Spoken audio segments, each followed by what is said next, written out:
lunging mekar lan semi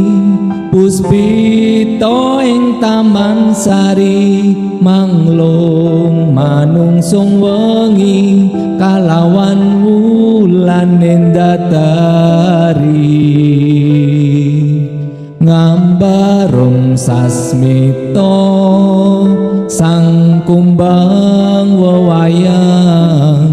ngrangsang pucuk sarining kembang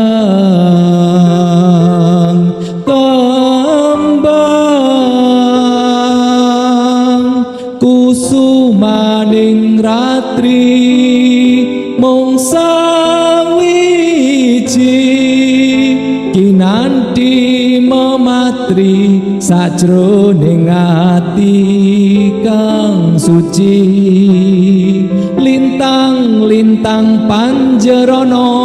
antariksa amimbuhi ayu sang rina kusuma wijaya